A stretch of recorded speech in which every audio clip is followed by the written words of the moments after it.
Hi, I'm Annie Botticelli, and this is the Storyteller Forecast for Aquarius for February 2017. Check out my website, anniehelpsyou.com. See what's new on my blog. I write about astrology and other topics.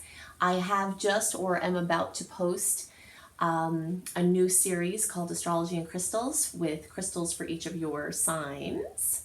So check that out. So what's going on in the month of February? We've got the Tiptoe Water Test this month, I'm calling it. This is a time to test the waters and to be the spider. The spider is the totem of the eclipses, which is the dominating energy of this month. But since we have Venus retrograde coming in March and the shadow period covers the whole month of February, we have that going on too. So we're going to talk about all of this. So I'm calling the theme of the month for Aquarius. Oh wait, before we get there, happy birthday! So most of you are having your birthdays. If you didn't have your birthday yet in January, then you're having your birthday now. And if you are watching for your rising sign, then you will be having the sun cross over your ascendant, which is a time that very energetically feels like a birthday.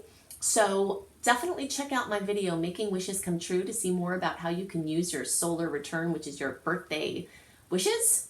Birthday wishes are astrological. How you can use your birthday wishes to make important changes and shifts in your life. So check that out and happy birthday. Okay, so back to the theme of the month. There is, like I said, we have this eclipse cycle, and we are ending one eclipse cycle that started at the beginning of 2015. So we're closing out some things that you've been working on for a couple of years. And mid-2016, we started this new cycle that we're working with into halfway through 2019. So it's like we're closing something, we're getting more fully into the other story. The energy of the solar eclipse is going to happen for most of you in the first house.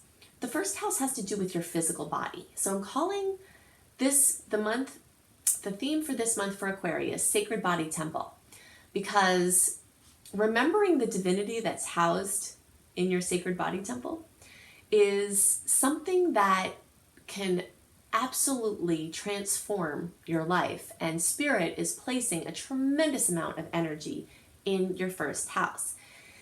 First house can have anything to do with the image that you put out in front of other people, how you see yourself, what you call yourself, how you dress, how you are with people, how you are to your body, what your energy levels are like. The first house rules all of that. There's a story that I'm thinking of for this month when signs are having a big gathering of energy in the first house, about when I was studying in Spain.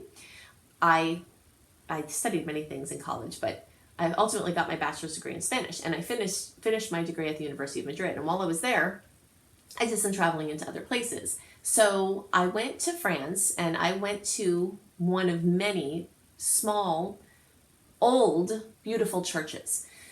And when I walked into this church, I was overwhelmed by spirit, by gratitude, by love. I can't exactly articulate what happened there.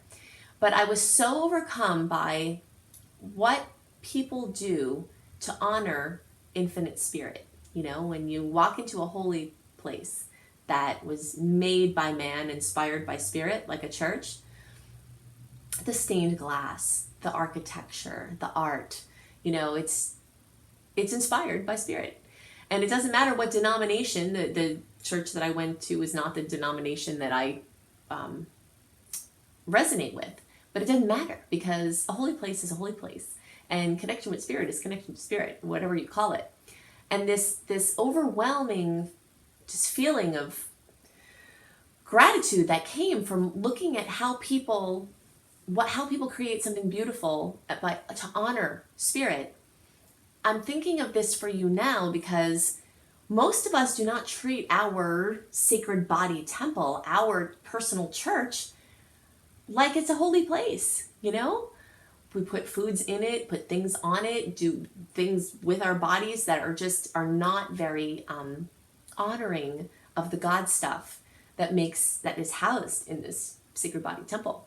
So there's a very important story being told here about the experiences that we have and how they relate to how we treat ourselves and how we feel about ourselves as it relates to how we treat others.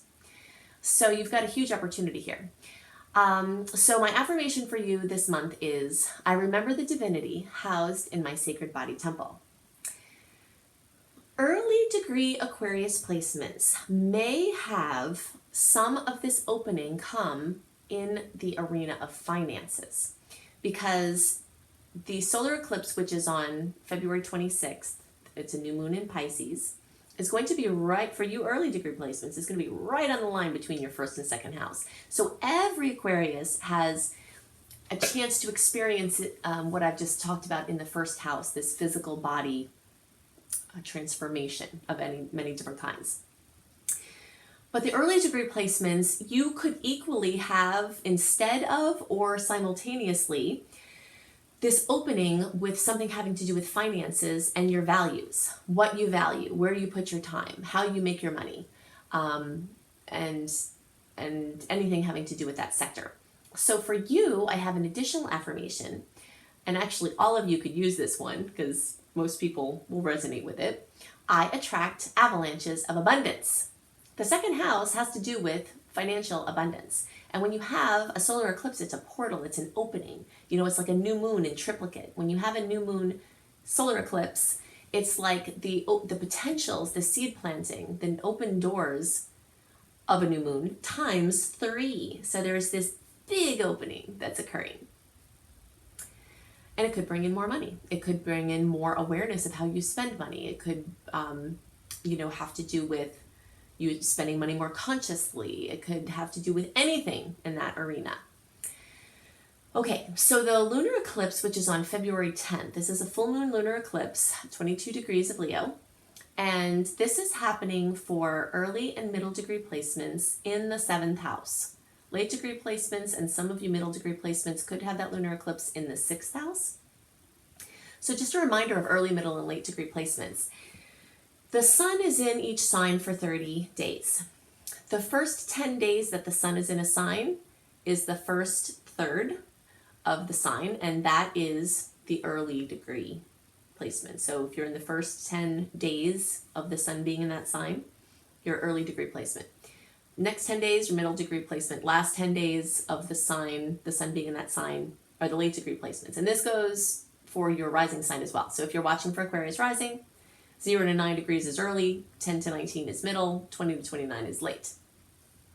So full moons often bring up emotions. Sometimes they're happy emotions of fulfillment and things coming to fruition, and sometimes they are sad, stressful, overwhelming emotions, and lots of drama.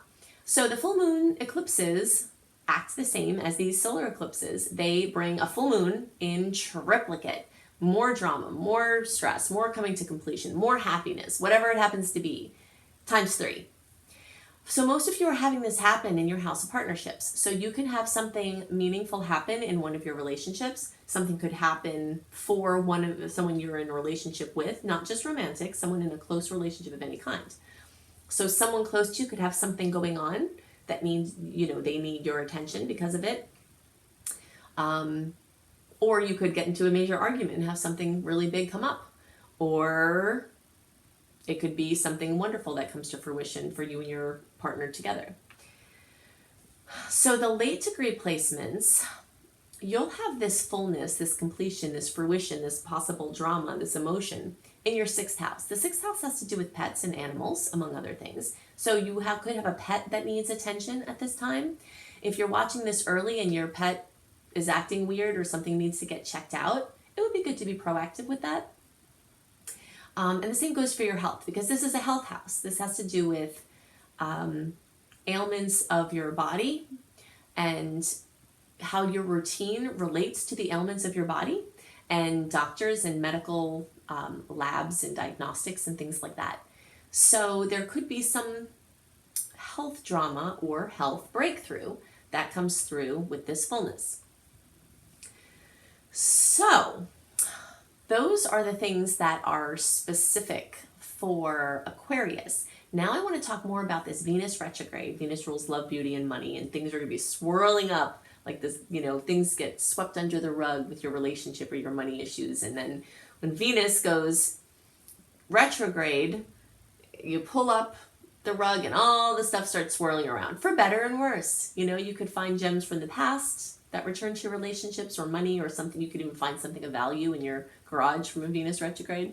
But very often things come up to deal with. So I want to talk in more detail about how this shadow period of Venus retrograde occurring at the same time as the eclipses is going to be relevant for you.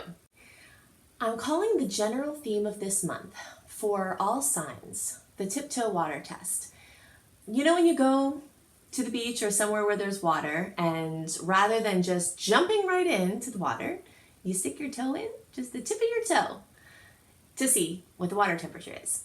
And unless you're in a very warm climate, usually the water is kind of cold, right? And so maybe you have to put your feet in and then get up to your knees. It makes me think of when I was little. I grew up in New York City, and my cousin, who was like a sister to me more than my cousin, and she was a little bit older than me, and she would taunt me, and she'd say, "Stop being such a sissy, just jump in the water." And if you've ever gone swimming in the Atlantic Ocean, it's very cold. So I would put my toe in and say, "Oh gosh, I don't want to go in," and then it would take me time to get used to it. And then she would jump right in. And I'm not saying that in general there's one way of being better than the other.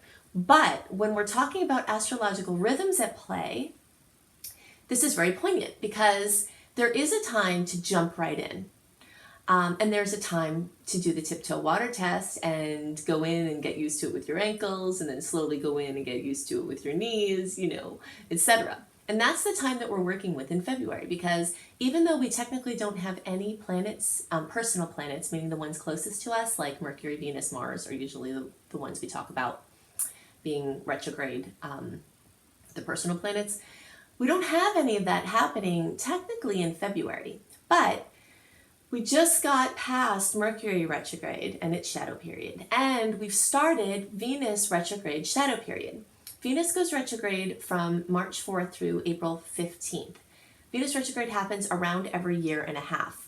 I definitely recommend you listen to my Venus retrograde video, because Venus rules love, beauty, and money. So everything about relationships and finances and business decisions and artistic journeys and beauty decisions all are housed under this Venus retrograde energy, even in February, because the shadow period has started.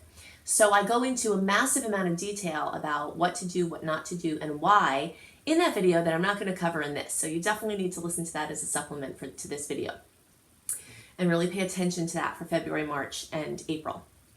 So when we're in a shadow period of a retrograde, like we are in February, right? It doesn't go retrograde till March 4th, but the shadow period started at the end of January. So the whole month of February, every day we get closer to March, is getting deeper in this Venus retrograde energy. It's kind of like when you go to the beach. If you haven't crossed over the bridge yet to the island that the beach is on, you start seeing little beachwear, tourist places and little tiki huts and things that feel beachy, but you're not at the beach yet, but the beach vibe is there, So that's what a shadow period is like. It's like it starts acting as if you're there, even though you're not officially. And it's very relevant because the same rules pretty much apply for the shadow period as they do for the retrograde. And that is to not jump into anything that's a long-term commitment if you can possibly help it. Now, this is doubly so because this is a rule of the retrogrades, and this is also one of the things that we talk about with eclipses. February holds 2 eclipses. We have a full moon eclipse on February 10th, and we talked about that some. That's the lunar eclipse at 22 degrees of Leo. And we've got that solar eclipse on February 26th, that's at 8 degrees of Pisces. So when we talked about that as well, so the general energy of eclipse is kind of like that be the spider energy. You weave your web and then you let things come to you. And you act as is necessary, but not unnecessarily and not without caution. So that's the story of the energy of February is, you want to tiptoe in, you want to get used to the water, you want to try things on. It's a wonderful time for going back over things. So anything that starts with the word or the prefix RE, redoing, resting, couples therapy is something that's amazing for retrogrades. Going back to romantic places that you've been with your partner before, bringing the magic back, spending more time with your partner, anything that you're kind of returning back to within your relationship. And it doesn't have to only be a challenging thing. Sometimes Venus retrograde can bring up arguments and problems. If there are weak links in your relationship or your money space, they're going to show up because that's the job of the retrograde. But if there's sweetness there as well, then sometimes a return of the magic occurs. So it's a good time to spend more time with your honey. It's not the best time to take on a new romantic relationship or a new financial relationship if you can help it, because you have these rose-colored glasses on as it relates to money and love and beauty and artistic things, expensive items and things like that. You're not seeing clearly, so you don't want to make big decisions. But trying things on, experimenting, making small decisions, being cautious is great. Learning and education is wonderful. Trying on something for a new profession, getting some information or education that might prepare you to do something in the future. All of that is fine for the retrogrades. We just want to keep our commitments to between 4 and 6 months, if possible. Also the same goes for a move. If you have to move or you're trying to do something different, when you move someplace, go into temporary lodging. Don't get there and then buy a house. You're not seeing clearly is the whole point. And when Venus goes direct, you'll look at everything totally differently. So you want to make sure there's wiggle room with the arrangements you've made so that when you see things differently, you're not locked into too much that you then can't shift. See, that's part of the point. So it's an artist's wonderland. Retrogrades are wonderful for doing art. And they can even be great for selling art, especially when you're going back to people or doing things before that you've done for promoting it. Backing up files is one of the single most important things you can do during any retrograde. So many people are going to have their important things lost during retrograde. So if you want to spend the time doing this proactively, I always make these, do these videos early so that you can get prepared for the time. As soon as you're hearing this, it would be good for you to be backing up files. And backing up anything and seeing to security and just kind of getting everything, all your ducks in a row that way. Some sweet energies that will be present, and you can see more about why I'm calling these sweet energies, what planets are at play, etc. when you sign up for my free email newsletter. So if you go to anniehelpsyou.com and you sign up for my free email newsletter, I do a write-up a month early, a written version of the energies ahead with more details about what goes on the certain days that make certain days bring sweetness, and then the challenging days. So the sweet energies are on the 9th, 10th, 11th, 13th, 14th, 16th, 20th, 21st, 23rd, and 26th. Okay, so 9, 10, 11, 13, 14, 16, 20, 21, 23, 26. Now also remember when I give you these dates that we can experience transits before or after the actual day they occur. So it's like the days around these days, you can feel the energies that are true to the transits occurring on those days. Before I give you the challenging days, I also want to remind you, if you have already signed up for my free email newsletter and you're not receiving my monthly reports, there is some sort of glitch in many email services that put group emails into your social or promotions folder. So I send these things out like clockwork, like around a month early. Every month I always have, and I will continue to do this. So if you're not getting them, it's possible that they're going either to spam, to your social or promotions or events folders, and you're not even aware of it. So look in those folders and do a search for Annie Botticelli, and you should find some there, very likely. And then you move them into your inbox to let your Gmail or whatever it is, Gmail is infamous for this, know that you want those things into your inbox. Okay, so I've had this happen quite a bit. Okay, so the challenging days are the 2nd, the 5th, 10th, 22nd, 26th, and 27th. 2nd, 5th, 10th, 22nd, 26th, 27th. You might notice that some of these dates are ones I listed for the nice transits, and that is true because there are some challenging aspects that are happening at the same time as there are sweet aspects. So you might get, a mixed bag there. So the themes for the month: tiptoe water test, avoid the deep plunge, try things on, do things short term. You can make decisions as they relate to moving some things along, but not big launches, not big new things, not investing tons of money unless you have it to spare. Definitely check out my Venus retrograde video so you can understand more. The fact that Venus is in Aries through the month is going to make people want to be rambunctious and impulsive, and that's adding to this energy where you're going to want to do something, and it may or may not be the best thing to do. So be the spider. Let things come to you and leave wiggle room with how you activate those potentials.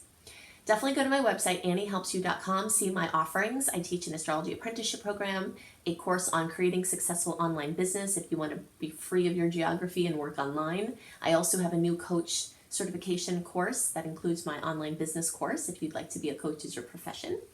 I always have new things on my blog, so check it all out at anniehelpsyou.com, and I will see you next month. Bye.